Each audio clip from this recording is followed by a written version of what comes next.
MUDA site ಹಗರಣ ವಿಚಾರಕ್ಕೆ ಸಂಬಂಧಪಟ್ಟಂತೆ ದೂರುದಾರನ ಬಂಧನ ವಿಚಾರವಾಗಿ ನಟೇಶ್ ಜೊತೆ ಸಂಭಾಷಣೆ ಮಾಡಿದ್ದಾನೆ ಎನ್ನಲಾಗಿರುವಂತಹ ವ್ಯಕ್ತಿ ಇದೀಗ ವಶಕ್ಕೆ ಪಡೆದು ಆಡಿಯೋ ರೆಕಾರ್ಡ್ ಮಾಡಿರುವಂತಹ ಆರೋಪದ ಮೇಲೆ ವಶಕ್ಕೆ ಪಡೆಯಲಾಗಿದೆ. ಮೈಸೂರು ಮೂಲದ ವ್ಯಕ್ತಿ ವಶಕ್ಕೆ ಪಡೆದಿರುವಂತಹ ಸಿಸಿಬಿ ಪೊಲೀಸರು. ಮತ್ತೊಂದು ಕಡೆ ಸಿಸಿಬಿ ಅಧಿಕಾರಿಗಳಿಂದ ಸ್ನೇಹಮಯಿ ಕೃಷ್ಣ ವಿಚಾರಣೆ ನಡೀತಾ ಇದೆ. ನಿನ್ನೆ ದಿಢೀರಾಗಿ ಸಾಮಾಜಿಕ ಹೋರಾಟಗಾರ ಸ್ನೇಹಮಯಿ ಕೃಷ್ಣ ಅವರನ್ನ ಅರೆಸ್ಟ್ ಮಾಡಲಾಯಿತು.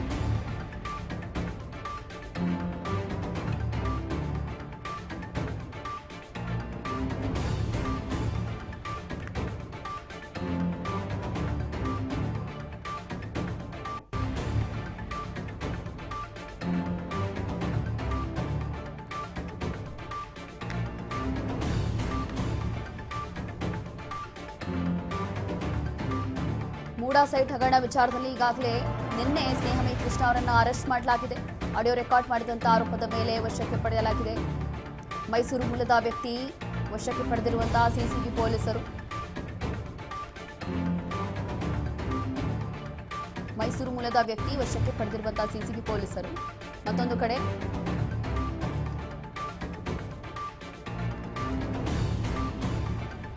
ಮೂಡಾ ಸೈಟ್ ಹಗರಣ ದೂರುದಾರನ ಬಂಧನ ವಿಚಾರಕ್ಕೆ ಸಂಬಂಧಪಟ್ಟಂತೆ ನಟೇಶ್ ಜೊತೆ ಮಾತನಾಡಿರುವಂತಹ ವ್ಯಕ್ತಿ ಇದೀಗ ವಶಕ್ಕೆ ಪಡೆದಿದ್ದಾರೆ.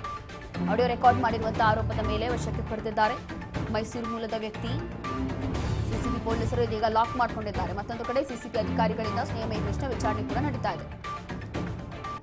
ನಿನ್ನೆ ಅಷ್ಟೇ ಸ್ನೇಹಮಯಿ ಮನೆ ಮೇಲೆ ಪೊಲೀಸರು ಸಿಸಿಬಿ ಪೊಲೀಸರು ದಾಳಿ ನಡೆಸಿದ್ರು, ತಲಾಶ್ ನಡೆಸಿದ್ರು. ಆ ಸಂದರ್ಭದಲ್ಲಿ ಏನೂ ಕೂಡ ಪತ್ತೆ ಆಗಿಲ್ಲ ಅಂತ ಹೇಳಿ ಅವ್ರ ಪತ್ನಿ ಕೂಡ ಹೇಳಿದ್ರು. ಮೂಡಾ ಹಗರಣ ವಿಚಾರಕ್ಕೆ ಸಂಬಂಧಪಟ್ಟಂತೆ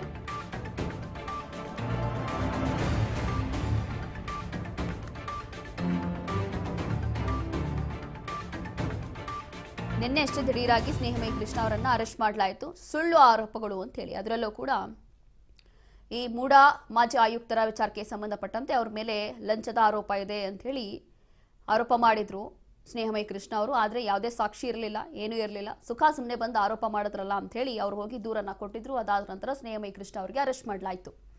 ಹಾಗಾಗಿ ಸದ್ಯಕ್ಕೆ ವಿಚಾರಣೆ ನಡೀತಾ ಇದೆ. ಅದರಲ್ಲೂ ಕೂಡ ಒಂದು ಆಡಿಯೋ ಕೂಡ ವೈರಲ್ ಆಗ್ತಾ ಇದೆ. ಅವ್ರ ಜೊತೆ ಮಾತನಾಡಿರುವಂತಹ ಒಂದು ಆಡಿಯೋ ಏನಿದೆ, ಆ ಒಂದು ಆಡಿಯೋ ಬಹುಶಃ ಅವ್ರದೇ ಅಂತ ಹೇಳಲಾಗ್ತಾ ಇದೆ. ಅದು ಕೂಡ ನಟೇಶ್, ಅಂದ್ರೆ ಮೂಡಾ ಮಾಜಿ ಆಯುಕ್ತರು ನಟೇಶ್. ಹಾಗಾಗಿ ಅವ್ರ ಜೊತೆ ಮಾತನಾಡಿರುವಂತಹ ಒಂದು ಆಡಿಯೋ ಕೂಡ ವೈರಲ್ ಆಗ್ತಾ ಇದೆ ಅಂತ ಹೇಳಿ ಇದೀಗ ಆ ಒಂದು ಆಡಿಯೋ ಬೆನ್ನತ್ತಿರುವಂತಹ ಸಿಸಿಬಿ ಪೊಲೀಸರು ಹೆಚ್ಚಿನ ವಿಚಾರಣೆ ಕೂಡ ನಡೆಸ್ತಾ ಇದ್ದಾರೆ.